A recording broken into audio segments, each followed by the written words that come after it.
സായിയുടെ കാല് പിടിച്ചിട്ട് പണപ്പെട്ടി താ സായി എന്ന് പറഞ്ഞുകൊണ്ട് അത് എടുത്തോണ്ട് പോകേണ്ടിരിക്കേണ്ട കാര്യമൊന്നും എനിക്കില്ല.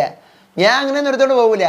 എനിക്ക് വേണ്ട കാല് പിടിച്ചിട്ട് കിട്ടുന്ന പണപ്പെട്ടിയൊന്നും എന്ന് പറഞ്ഞിരിക്കുകയാണ് ഋഷി. ലാലേട്ടൻ്റെ ഒരു പ്രൊമോ വന്നിട്ടുണ്ട്. ലാലേട്ടൻ ആകെ മൊത്തം നീലമയത്തില്, നീലയിൽ എന്തൊക്കെയാണെന്ന്, നീല ആഭരണങ്ങൾ, നീല ഡ്രസ്സ് സെറ്റായി. ഇന്ന് വീട് മൊത്തം നീലിമ പൂഷുമായിരിക്കും. ഒന്നും നടക്കാനൊന്നും പോണില്ല. Promo is not a promise. Sai പണപ്പെട്ടി എടുക്കുന്ന ഒരാൾക്ക് അറിയാമായിരുന്നു, ആർക്കാണത് എന്നൊക്കെ ലാലേട്ടൻ ചോദിക്കുന്നുണ്ട്.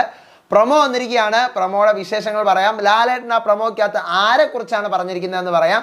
ഞാൻ നേരത്തെ വീഡിയോ ഇട്ടതുപോലെ 10 ലക്ഷവും 20 ലക്ഷവും ഒക്കെ വയ്ക്കാൻ പ്ലാൻ ഉണ്ടായിരുന്നു എന്നും ലാലേട്ടൻ പറയുന്നുണ്ട്. ആ പ്രൊമോ കാണുന്നതിന് മുന്നെയാണ് ആ വീഡിയോ ഷൂട്ട് ചെയ്തത്. ഇനിയിപ്പോൾ കുറേ അന്തങ്ങൾ വരും പ്രൊമോ കണ്ടിട്ടാണ് ഷൂട്ട് ചെയ്തതെന്ന് പറയാൻ. അപ്പം എന്താണ് പ്രൊമോയിൽ പറയുന്നത് പറയാം. Welcome back to Ansif moonlight media. I am Ansif. Video ആദ്യമായിട്ട് കാണുന്നവർ ചാനൽ സബ്സ്ക്രൈബ് ചെയ്യണം, ലൈക്ക് ചെയ്യണം, ഷെയർ ചെയ്യണം.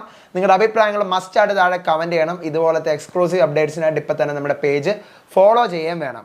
അപ്പോൾ ലാലേട്ടൻ വരുവാണ്. എന്നിട്ട് ലാലേട്ടൻ ചോദിക്കുകയാണ്, മണി ബാഗ് സായി എടുത്തുകൊണ്ട് പോകുമെന്ന് വിചാരിച്ചിരുന്നോ? അപ്പോൾ ജാസ്മിൻ, മാസ് കാണിക്കാൻ വേണ്ടിയിട്ട് ചെയ്ത പോലെ എനിക്ക് തോന്നി. ആൾക്കാരുടെ അവസരവും പോയി. അപ്പോൾ അഭിഷേക്, ആവശ്യക്കാർ ആദ്യം എടുക്കട്ടെ, ആരും എടുത്തില്ല എങ്കിൽ നീ എടുത്തുകൊണ്ട് പോ എന്ന് നമ്മൾ സംസാരിച്ചിരുന്നു. അപ്പോൾ ജിൻഡോ, എന്നെ സംബന്ധിച്ചിടത്തോളം ആൾക്കൊരു 5 ലക്ഷത്തിൻ്റെ ആവശ്യമില്ല. അപ്പോൾ ഋഷി, സെൽഫിഷ് ആയിട്ടുള്ള ഒരു ആക്റ്റായിട്ടാണ് എനിക്ക് തോന്നിയത്. പിന്നെ സായിൻ്റെ കാല് പിടിച്ചിട്ടൊന്നും നമുക്ക് പെട്ടി എടുത്തിട്ട് പോകേണ്ട ആവശ്യമൊന്നും നമുക്കില്ല. അപ്പോൾ സിജോ, അവൻ എനിക്ക് ഷേക്കാൻഡ് തരാൻ വന്നപ്പോൾ പോലും ഞാൻ ഷേക്കാൻഡ് പോലും കൊടുക്കാൻ തയ്യാറായില്ലായിരുന്നു ആദ്യം. അപ്പോൾ ലാലേട്ടൻ, ഞങ്ങളെല്ലാം 10ഉം 20ഉം വരെ നമ്മൾ പ്ലാൻ ചെയ്തതാണ്, അത് പോയി. പക്ഷേ ഈ സായി ഇങ്ങനെ ചെയ്യുമെന്ന് ഒരാൾക്ക് വളരെ ഷുവറായിട്ട് അറിയാമായിരുന്നു. ആർക്കാണെന്ന് അറിയാമോ എന്നിങ്ങനെ ചോദിക്കുകയാണ്. ഇത്രയാണ് പ്രൊമോ.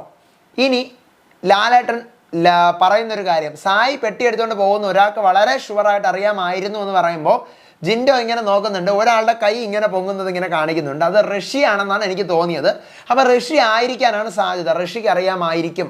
അതിവിടെ സായി പണപ്പെട്ടി എടുത്തുകൊണ്ട് പോകുന്ന ആ വീട്ടിലെ സകലമാനം ആൾക്കാർക്കും അറിയാമായിരുന്നു. കാരണം പണപ്പെട്ടി എന്ന് പറഞ്ഞാൽ 50 ദിവസം മുതലേ സായി പറയാൻ തുടങ്ങിയാണ്. അപ്പോൾ അതുകൊണ്ട് ഈ പറഞ്ഞ പോലെ ഋഷിക്കെന്നല്ല എല്ലാവർക്കും അറിയാമായിരുന്നു സായി എടുക്കും എന്നുള്ള കാര്യം. എല്ലാവർക്കും നല്ല പോലെ അറിയാമായിരുന്നു. എത്ര എടുക്കും എന്നുള്ളതിൽ മാത്രമേ ഒരു കൺഫ്യൂഷൻ ഉണ്ടായിരുന്നുള്ളൂ. മനസ്സിലായില്ലേ? പിന്നെ ഈ പറയുന്ന പോലെ ഈ പ്രൊമോക്കകത്തുള്ള ഒരു ഹൈലൈറ്റ് ആയിട്ടുള്ള ഒരു സാധനം, സായിൻ്റെ കാല് പിടിച്ചിട്ടൊന്നും നമുക്ക് പെട്ടി എടുത്തിട്ട് പോകേണ്ട ആവശ്യമൊന്നും ഇല്ല എന്ന് ഋഷി പറയുന്നുണ്ട്. അതിൻ്റെ അർത്ഥം ഋഷിക്ക് പെട്ടി എടുക്കണം എന്നുണ്ട്, കാശിന് ആവശ്യമുണ്ട്. പക്ഷേ സായി ഇത് എടുക്കാനുള്ളൊരു തീരുമാനം സായിക്കുണ്ട്. അപ്പോൾ എനിക്ക് പെട്ടി വേണം, എനിക്ക് പെട്ടിയുടെ ആവശ്യമുണ്ട്, ഞാൻ പണം എടുക്കാൻ നിൽക്കുന്നത് തന്നെയാണ്. പക്ഷെ സായിയുടെ അടുത്ത് നീ പെട്ടി എടുക്കല്ലേ സായി, പ്ലീസ് പ്ലീസ് എന്ന് പറഞ്ഞ് കരഞ്ഞ് കാല് പിടിച്ചിട്ട് എനിക്ക് ആ പെട്ടി എടുത്തുകൊണ്ട് പോകേണ്ട കാര്യമില്ല എന്നാണ് ഋഷി പറയുന്നത്. അപ്പോൾ ഋഷിക്ക് പണപ്പെട്ടിയുടെ ആവശ്യമുണ്ട്, ഞാൻ എടുക്കുമായിരുന്നു എന്നുള്ള ഒരു സംഭവമാണ് അവിടെ വരുന്നത്. ജാസ്മിൻ പറയുന്നത് അത് ഷോ ഓഫാണ്, ഈ കാണിച്ചത് ഷോ ഓഫാണ്, പിന്നെ ആൾക്കാരുടെ അവസരം പോയി, കാരണം എടുക്കാൻ നിൽക്കുന്ന ആൾക്കാരുടെ അവസരം പോയി എന്നൊക്കെ പറയുന്നുണ്ട്. അപ്പോൾ ഇതാണ് ആ പ്രൊമോക്കകത്തുള്ളത്. നമുക്ക് നോക്കാം ഇന്ന് അതിനെക്കുറിച്ച്. ഈ സംഭവമായിരിക്കും ഇന്ന് ലാലേട്ടൻ ഒന്നും ചോദിച്ചില്ല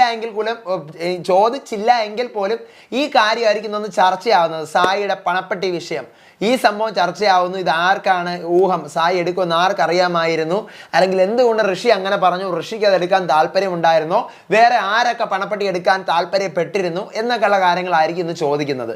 അപ്പോൾ അടുത്ത അപ്ഡേറ്റ് ആയിട്ട് വരാം. പ്രൊമോ വരട്ടെ, വിശേഷങ്ങളായിട്ട് വരാം. സൺഡേയിലത്തെ ഷൂട്ട് നടക്കുന്നു, അത് കഴിയുമ്പോൾ അപ്ഡേറ്റ് ആയിട്ട് വരാം. അതുവരേക്കും ബൈ ആൻഡ് ടേക്ക് കെയർ.